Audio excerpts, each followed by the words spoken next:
প্রিয় দর্শক, সাজ্জাদ কাদিরের প্রীতি এবং শুভেচ্ছা নিন। এই মুহূর্তে আপনাদের সামনে কথা বলতে এসেছি। ভারত পাকিস্তানকে সিন্ধুর জলের অভাবে মারছে, এবার কি বাংলাদেশকে গঙ্গা জলের অভাবে মারবে?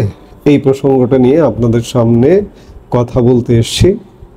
ভারত উজানের দেশ, উজান থেকে প্রবাহিত পানি, বিশেষ করে আপনারা দেখেছেন সম্প্রতি পাকিস্তানের জঙ্গি দ্বারা ভারতের কাশ্মীরের পহেলগাঁওয়ে জঙ্গি হামলার ফলে ভারত 1960 সাল থেকে যে চুক্তিটি, সিন্ধু চুক্তিটি চলমান, সেই চুক্তিটি স্থগিত করে দিয়েছে। এবং এই চুক্তি স্থগিতের ফলে পাকিস্তানে যে কি ভয়ানক প্রভাব পড়তে পারে, 2-1 বছর যদি চুক্তিটি স্থগিত থাকে, পাকিস্তানের পাঞ্জাব প্রদেশকে বলা হয় শস্য ভাণ্ডার। পাকিস্তানের প্রায় 60-70% কৃষি পণ্য এই পাঞ্জাব প্রদেশ থেকে পুরো পাকিস্তানকে সরবরাহ করে। এই কৃষি উৎপাদনটি পুরো পাকিস্তানকে বাঁচিয়ে রাখে, খাইয়ে পরিয়ে, জীবন জীবিকায়, বিদ্যুৎ উৎপাদনে। সেই সিন্ধুর জল বন্টন চুক্তি ভারত স্থগিত করেছে। ভারত পাকিস্তান দীর্ঘদিন ধরে টানাপোড়েন, সম্পর্ক খারাপ, কিন্তু কখনো নদীর জল স্থগিত হয়নি।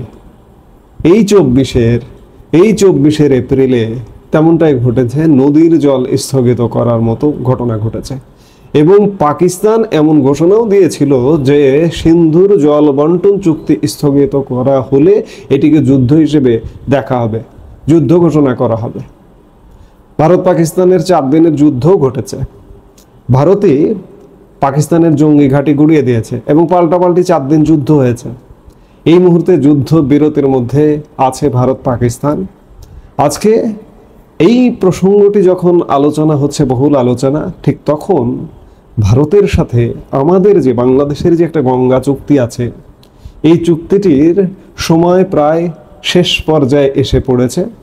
1975 সালে এই যে ফারাক্কা বাঁধটি চালু হয় ভারতে, এবং এটির 50 বছর, এবছরই এটির 50 বছর অতিবাহিত হয়ে যাচ্ছে। এবং সর্বশেষ 96 সালে যেটি বললাম যে 30 বছর মেয়াদী গঙ্গার পানি বন্টন চুক্তি আমাদের সাথে হয়েছিল।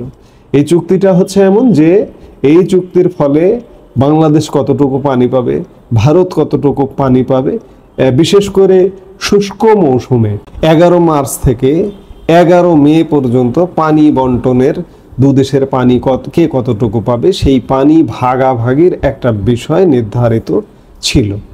এবং এই চুক্তিটির মেয়াদ শেষ হচ্ছে 96 সালের 12 ডিসেম্বর চুক্তিটি হয়েছিল। সেই অনুযায়ী আগামী 2026-এর 11 ডিসেম্বর 30 বছর মেয়াদী এই চুক্তিটির মেয়াদ শেষ হচ্ছে। এবং শেষ যখন হচ্ছে তখন স্বাভাবিকভাবে দেশের মধ্যে চুক্তিটি নবায়নের প্রয়োজনীয়তা আছে, এবং নবায়নটি হবে কিনা সেই বিষয়গুলো আছে। কারণ এর আগেও, এই চুক্তিটির আগেও, এই 30 বছর ব্যাপী চুক্তিটির আগেও স্বল্প মেয়াদী 3 বছর 2 বছর এমন মেয়াদীও আগে 4টি চুক্তি ছিল। তো সেই জায়গা থেকে এবারের চুক্তিটি কি হবে? খবরে বলা হচ্ছে যে বাংলাদেশ ও ভারতের মধ্যে গঙ্গা নদীর পানি বন্টন চুক্তির মেয়াদ শেষ হতে যাচ্ছে আগামী বছর 2026 সালে। এরপর বাংলাদেশের সঙ্গে নিজেদের স্বার্থ অনুযায়ী নতুন চুক্তির ব্যাপারে ভাবছে নয়াদিল্লি। খুব স্বাভাবিকভাবে স্বার্থ দেখবে, এবং এতদিন দেখে এসেছে, সহনীয়ভাবে দেখে এসেছে। কিন্তু আজকের বাংলাদেশ আর ভারতের সাথে সম্পর্কটা কিন্তু কোনোভাবেই ভালো সম্পর্ক নয়। খারাপ সম্পর্কের নানান নেতিবাচক ফলাফল আমরা ইতিমধ্যে পেয়েছি। খারাপটা আমরাই করেছি। ভারতের মতো বড় ভাইয়ের সাথে যে আচরণটা করা উচিত, ছোট ভাই হিসেবে একের পর এক বেদবি করে গিয়েছি, যার ফলস্বরূপ ভারত ইতিমধ্যেই নানা রকম ব্যবস্থা নিয়ে আমাদের দুদেশের ভিসা বন্ধ, দুদেশের নাগরিকদের স্বাভাবিক যাতায়াত বন্ধ, আমাদের ট্রেড বন্ধ, ট্রেড এক প্রকার একপাক্ষিক ট্রেড চলছে। ভারত আমাদের এখানে পণ্য রপ্তানি করছে এখনো পর্যন্ত, কিন্তু বাংলাদেশ থেকে এক প্রকার ইতিমধ্যে রপ্তানি বন্ধ হয়ে গেছে। স্থল বন্দর দিয়ে ভারতে আমরা যে কিছু পণ্য রপ্তানি করতাম, সেটি কিছু বলতেও বেশ অনেকটাই, $2-2.5 বিলিয়ন বাৎসরিক আমরা ভারতের বাজারে পণ্য রপ্তানি করতাম, সেটি স্থল বন্দর দিয়ে রপ্তানি করা বন্ধ হয়ে গেছে। ভারতের মাধ্যমে আমাদের একটা ট্রান্সশিপমেন্ট সুবিধা ছিল। ট্রান্সশিপমেন্ট সুবিধাটা কি আপনারা জানেন, আমরা বিভিন্ন ভিডিওতে আলাপ করেছি, বিস্তারিত আর বলে লাভ নেই। সেখান থেকেও আমাদের $2-2.5 বিলিয়ন ক্ষতি হয়ে গেল। অর্থাৎ ব্যবসা এবং ট্রান্সশিপমেন্ট মিলিয়ে আমাদের $4-4.5 বিলিয়ন ক্ষতি হয়ে গেছে ভারতের সাথে। এই ক্ষতিগুলো আমরা নিজেরাই নিজেদের ক্ষতি করছি। এবার গঙ্গা চুক্তি, গঙ্গার পানি বন্টন নিয়ে আমরা ক্ষতিগ্রস্ত হতে যাব বলে দ্য টাইমস অফ ইন্ডিয়া 2 দিন আগে একটি খবর দিয়েছে। প্রকাশিত প্রতিবেদনে বলা হয়, পাকিস্তানের সঙ্গে সিন্ধু নদীর পানি চুক্তি বাতিলের পর এবার বাংলাদেশের সঙ্গে বিদ্যমান গঙ্গা চুক্তিতে পরিবর্তন আনার কথা ভাবছে ভারত। গঙ্গার পানি বন্টন বিষয়ক চুক্তিটির মেয়াদ 2026 সালে শেষ হবে। আমি খানিক আগে যেটি বললাম, 30 বছর আগে 1996 সালে এই চুক্তিটি কার্যকর হয়েছিল। এখন নতুন করে চুক্তির বিষয়টি সামনে আসছে, যেখানে নতুন চুক্তির ক্ষেত্রে পারস্পরিক সমঝোতার প্রয়োজন। সেখানে ভারত সম্পূর্ণ নতুন একটি চুক্তির বিষয়ে ভাবছে, যেখানে তাদের বর্তমান উন্নয়নমূলক বিষয়াবলীর বিষয়টি থাকবে। ভারত সরকারের সংশ্লিষ্ট মহল মনে করছে 1996 সালের পুরনো চুক্তির কাঠামো বর্তমান সময়ের সঙ্গে খাপ খাচ্ছে না।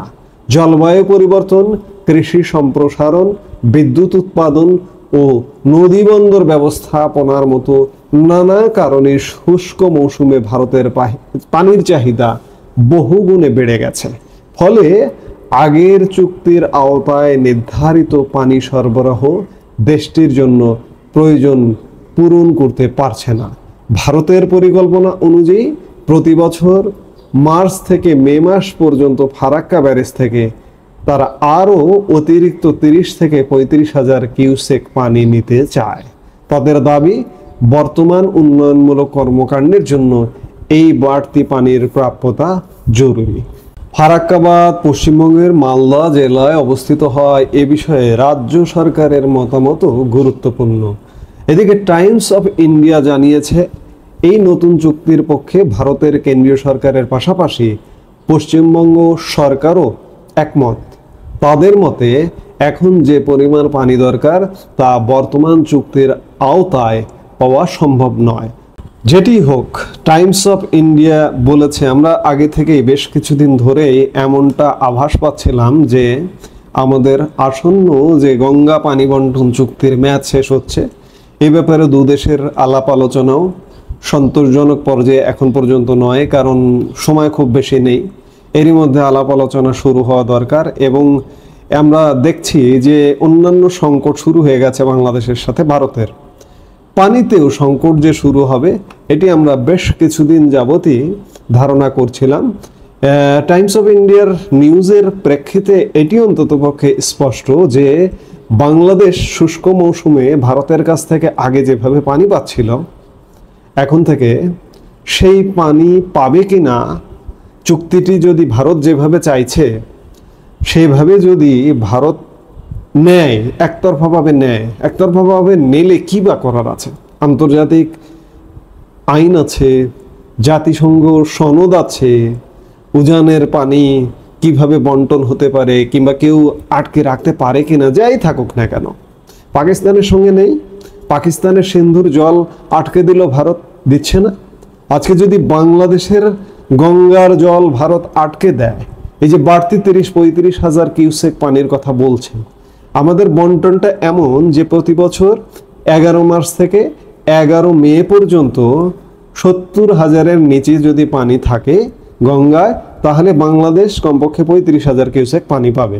এবং যদি এটা 70 থেকে 70-এর বেশি থাকে, তাহলে ভারত নিজেদের 40 হাজার কিউসেক পানি রেখে বাকিটা বাংলাদেশকে দিতে পারবে। এমন চুক্তির সারমর্মটি বা বন্টন চুক্তিটি এমন, কিন্তু সেই জায়গায় আজকে ভারত আবার অতিরিক্ত 30 থেকে 35,000 কিউসেক পানি নিতে চায়। এই পানিটা কোথা থেকে আসবে? যদি ভারত অতিরিক্ত 30-35,000 পানি নিতে চায় তাহলে কি দাঁড়াবে? একবার চিন্তা করুন যে 70,000 কিউসেক পানি শুষ্ক মৌসুমে বা এর বেশি আছে, ভারত যদি বাড়তি আরো তাহলে আমরা তো কোনো পানিই পাবো না, পুরোপুরি আটকে দেবে। অর্থাৎ সিন্ধুর জলে পাকিস্তানকে যেভাবে মেরে দেওয়া হচ্ছে, মেরে দেবে ভারত পাকিস্তানের আচরণের কারণে, আজকে বাংলাদেশের আচরণও ভারতের কাছে সেই রকম পর্যায়ে চলে গেছে। এই 30-35,000 বাড়তি পানি, কিউসেক পানি ভারতের প্রত্যাশার জায়গাটি এটিই পরিষ্কার করে যে আমাদের গঙ্গা চুক্তির মাধ্যমে পদ্মা নদী দিয়ে যে পানিটা প্রবাহিত হতো সেটি এক প্রকার আটকে দেবে।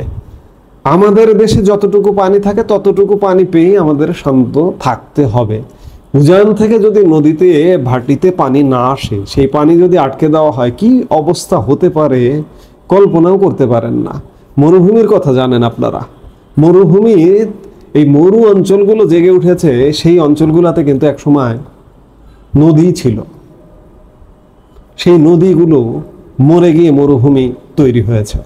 আজকে পদ্মার পানি যদি বন্ধ হয়ে যায়, টোটালি ভারত যদি বন্ধ করে দেয় এবং আমাদের সীমিত এখানে যতটুকু পানি হয় সেই পানির মধ্যেই যদি আমরা সীমিত থাকি, বাংলাদেশের কমপক্ষে 5 কোটি জনগণ ডাইরেক্ট ক্ষতিগ্রস্ত হবে। সেই চাঁপাইনবাবগঞ্জ, রাজশাহী থেকে আমাদের এইদিকে পাবনা, সিরাজগঞ্জ থেকে পদ্মা যে অঞ্চল দিয়ে প্রবাহিত, পদ্মা কোন অঞ্চল দিয়ে? পদ্মা সেতু আপনি বোঝেন তাহলে কোথা থেকে কোথায় এসে, যে পদ্মা নদীর উপর দিয়ে কিন্তু পদ্মা সেতুটি চলে গেছে। তো এই খরস্রোতা পদ্মা যদি পানি স্বল্পতায় ভোগে কি অবস্থা হবে? বাংলাদেশের জীবন জীবিকা, বাংলাদেশের কৃষিকাজ, মৎস্য, বিদ্যুৎ সব ক্ষেত্রে ভয়ানক বিপর্যয়ের মধ্যে পড়বে বাংলাদেশ। আজকে ভারত বাংলাদেশ সম্পর্কটা ভয়ঙ্কর খারাপের পরিণতিতে আজকে নতুন নতুন শঙ্কা যাচ্ছে। ব্যবসা বাণিজ্য বন্ধ হয়ে গেছে, ট্রান্সশিপমেন্ট বন্ধ হয়ে গেছে, ভিসা বন্ধ হয়ে গেছে। আজকে যদি পানি বন্ধ হয়ে যায় বাংলাদেশের সাথে ভারতের, আমরা কি পরিমাণ হুমকির মুখে আছি একবার চিন্তা করুন। এই হুমকি থেকে উত্তরণের একমাত্র উপায় ভারত বিরোধিতা নয়, ভারতের সাথে বাংলাদেশের ইতিবাচক একটা যৌক্তিক সম্পর্ক বজায় রাখা। আজকে বাংলাদেশের অবস্থাটা এমন, এই অন্তর্বর্তীকালীন সরকারটি সরকারিভাবে, রাষ্ট্রীয়ভাবে ভারত বিরোধিতায় নেমেছে এবং রাষ্ট্রীয়ভাবে ভারত বিরোধিতায় নেমে আমাদের কি পরিমাণ ক্ষতি করছে বাংলাদেশের জনগণের, এগুলো যদি না বোঝা হয়, না যদি বোঝে, পদ্মা পাড়ের জনগণ কোথায় গিয়ে দাঁড়াবে কল্পনাও করতে পারছেন না। ভারত সকল আইনের তোয়াক্কা করে, আন্তর্জাতিক আইনের তোয়াক্কা করে ধরুন 5 বছর পদ্মার পানি পুরোপুরি বন্ধ করে দিল, যেহেতু সেখানে ফারাক্কা বাঁধ দেওয়া আছে, বাঁধটা বন্ধ করে রাখলো শুষ্ক মৌসুমে। 5 বছর যদি এমনটা করে তাহলে কি অবস্থা হবে আপনি কল্পনা করুন। কাজেই এর থেকে উত্তরণের একমাত্র উপায় কূটনৈতিক নিবিড় যোগাযোগ, কূটনৈতিক ভালো সম্পর্ক, এবং ভালো সম্পর্কের মাধ্যমে আজকে পানি সমস্যা থেকে উত্তরণ হওয়া সম্ভব। জানি না বাংলাদেশ সরকার বাংলাদেশের জনগণকে, এই মুহূর্তে যে সরকারটি আছে এই সরকারটি কতটা জনগণের প্রতিপক্ষ হবে, কতটা জনগণকে মারবে। এবং এক শ্রেণীর জনগণও সারাদিন ভারত বিরোধিতা করে, কিন্তু ভারত বিরোধিতার দীর্ঘস্থায়ী ফলাফল, ইনস অ্যান্ড আউট চিন্তা করে না যে কি হতে পারে। আমি বলবো জনগণেরও এগুলো চিন্তা করা উচিত। এবং আমি বারবার একটি কথা বলি যে বাংলাদেশের যে সরকার ভারত বিরোধিতা না করে জনগণের মধ্যে এই প্রচারটি করা উচিত যে তোমরা ভারত বিরোধিতা করো না, তোমার বাড়ির পাশের বাড়ির লোকের সাথে ঝগড়া করো না, এই ঝগড়ার পরিণতি ভালো হবে না। রাষ্ট্রীয়ভাবে এমন প্রচারণা করা উচিত। এবং ভারতের সাথে আমাদের কি স্বার্থ সংশ্লিষ্ট বিষয় আছে, আমাদের স্বার্থটাই যে বেশি, এবং আমাদের ভারতকে কনভিন্স করে ভারতের কাছে সুবিধা নিতে হবে, এই যৌক্তিকতাটা বোঝাতে হবে। নইলে পানি নিয়েও আমরা আরেক বিপদের মধ্যে পড়তে যাচ্ছি, এটি এক প্রকার নিশ্চিত। এই মুহূর্তে এ পর্যন্তই। সবাই ভালো থাকুন, সুস্থ থাকুন। আমাদের ভিডিওগুলো নিয়মিত পেতে সাবস্ক্রাইব করুন Sajjad Kadir and the legends YouTube channel এবং লাইক, কমেন্ট, শেয়ার করে সাথে থাকুন।